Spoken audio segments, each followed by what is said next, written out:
आज Doubtnut app download करें। Doubtnut पर अपने सभी गणित, रसायन विज्ञान, भौतिक विज्ञान और जीव विज्ञान के डाउट्स का करो सफाया। बस प्रश्न की फोटो खींचो, एक ही प्रश्न को क्रॉप करो और तुरंत वीडियो सोल्यूशन पाओ। अभी डाउनलोड करें। 3 प्रकाश डायोड D1, D2 एवं D3 क्रमशः 2.5 electron volt, 2 electron volt, 3 electron volt के बैंड अंतराल वाले अर्धचालकों से बने हैं। कौन सा 6000 एंगस्ट्रॉम तरंग दैर्ध्य के प्रकाश को संसूचित करने योग्य होगा, ये हमको बताना है। क्या वो D1 होगा, क्या D2, क्या D3 या फिर D1 व D2 दोनों होंगे। तो हमको प्रश्न में दिया क्या गया है, हमको लैम्डा का मान दिया है, मतलब तरंग दैर्ध्य आपतित प्रकाश के, ठीक है। उसका मान हमको 6000 एंगस्ट्रॉम में दिया है, ठीक। अब एंगस्ट्रॉम में दिया है, इसको हम क्या करेंगे, इसको हम मीटर में परिवर्तित कर देंगे तरंग दैर्ध्य को ऐसा ही मात्रक में। तो 6000 एंगस्ट्रॉम को क्या लिख सकते हैं, मीटर में लिखना चाहे तो 10 की घात में ऋण 10, ठीक, मीटर। इसको और आगे लिखे तो यहाँ पर 3 शून्य है, उसको हटाकर 10 की घात में ऋण 10 है, वहाँ धन 3 कर सकते हैं। तो इस तरीके से लैम्डा का मान हमारे पास में आएगा 6 गुना 10 की घात में ऋण 7 और इसका मात्रक हो जाएगा मीटर। तो इतना तरंग दैर्ध्य हमारे पास में है आपतित प्रकाश का, ठीक है।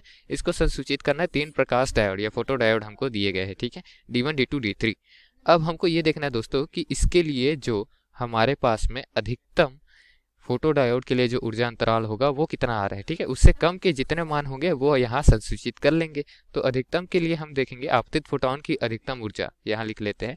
हमको क्या निकालना है, ऊर्जा निकालना है। किसके, प्रकाश के। कौन सा प्रकाश है, आपतित प्रकाश है, फोटो डायोड पर जो आपतित हो रहा है, ठीक है। तो आपतित प्रकाश का ऊर्जा, इसको हम कैपिटल ई से प्रदर्शित करते हैं और इसका सूत्र हमारे पास क्या होता है, hc बटे लैम्डा, जहां पर लैम्डा तरंग दैर्ध्य है, इसका मान है हमारे पास में h प्लांक नियतांक है, c उस तरंग का वेग है या फिर उस प्रकाश का वेग है आने वाले। तो c का मान तो हमको पता है कितना होता है, चलिए लिख देते सबके मान। h प्लांक नियतांक है, h का मान होता है 6.6 गुना 10 की घात में ऋण 34, ठीक, नियतांक है।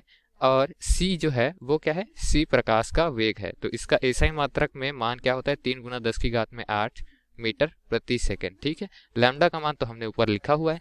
तो ये तीनों का मान इस सूत्र पे रखते हैं तो हमारे पास में ऊर्जा का मान निकल जाएगा इलेक्ट्रॉन वोल्ट में, ठीक है।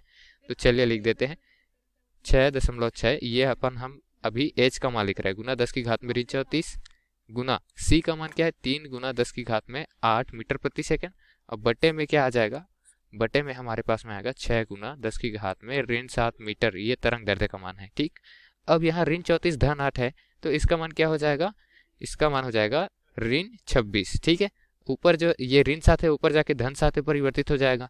तो ऋण 26 धन 7 करेंगे तो ऋण 19 आएगा। तो 10 की घात में ऋण 19 हमारे पास में आ रहा है। ई बराबर में 6 से 6.6 काटेंगे तो 1.1 हो जाएगा, गुना 3 गुना 10 की घात में ऋण 19, ये मान हमारे पास में आ रहा है। अब ये जो ऊर्जा का मान है ये क्या है, ऐसा ही मात्रक में है, इलेक्ट्रॉन वोल्ट में नहीं है, जूल में। हमको इलेक्ट्रॉन वोल्ट में चाहिए। तो इलेक्ट्रॉन वोल्ट में कैसे निकालेंगे दोस्तों, कि एक इलेक्ट्रॉन में कितना यहाँ पर जो ऊर्जा होती है वो होती है, ठीक है। तो इलेक्ट्रॉन के लिए नीचे मान रख देंगे, ठीक। अब हमको इलेक्ट्रॉन वोल्ट में चाहिए तो क्या लिख सकते हैं, 1.1 गुना 3 को 3.3 लिख सकते हैं, गुना 10 की घात में ऋण 19 हो जाएगा, ठीक। अब बटे में क्या आएगा, इलेक्ट्रॉन के लिए जो ऊर्जा होती है वो, तो 1.6 ये आवेश इलेक्ट्रॉन के लिए जो होती है वो 1.6 गुना 10 की घात में ऋण 19 कूलाम की होती है, ठीक है। तो यहाँ इलेक्ट्रॉन वोल्ट में माना जाएगा फिर उसके पश्चात, ठीक। अब 10 की घात 19 से 10 की घात 19 काट देंगे, 3.3 से 1.6 को भाग देंगे तो हमको मान जो मिलेगा वो 2.06 के लगभग आसपास होगा, ठीक है। और इसके मात्रक हो जाएगी इलेक्ट्रॉन वोल्ट। तो हमारे पास में ऊर्जा का अधिकतम मान आ रहा है 2.6 इलेक्ट्रॉन वोल्ट आपतित प्रकाश की तरंग दैर्ध्य दिया गया है उसके लिए, ठीक है। तो इतना यदि इस कोटि का है फोटो डायोड या इससे कम का, तो वो इसको क्या कर लेगा, संसूचित कर लेगा। हमारे पास में 3 फोटो डायोड दिए, D1, D2, D3, सभी के मान लिख देते हैं। तो D1 का मान कितना है, 2.5 इलेक्ट्रॉन वोल्ट। D2 का मान कितना है, 2 इलेक्ट्रॉन वोल्ट। और D3 का मान है हमारे पास में 3 इलेक्ट्रॉन वोल्ट। तो दोस्तों जो हमारा मान आया है वो 2.06 है, इससे कम हमको केवल और केवल D2 दिख रहा है।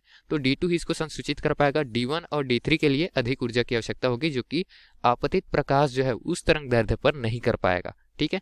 अतः ये दोनों D1 और D3 ये दोनों संसूचित नहीं कर पाएंगे, केवल और केवल D2 संसूचित कर पाएगा, जो कि विकल्प क्रमांक बी पे दिया है। अतः विकल्प बी सही दिया गया है दिए गए प्रश्न के लिए। धन्यवाद। कक्षा 6 से 12वीं से लेकर नीट, IIT, JEE वो एडवांस के लेवल तक 1 करोड़ से ज्यादा छात्रों का भरोसा। आज ही डाउनलोड करें डाउटनेट ऐप या व्हाट्सएप करें अपने सारे डाउट्स 8400 400 400 पर।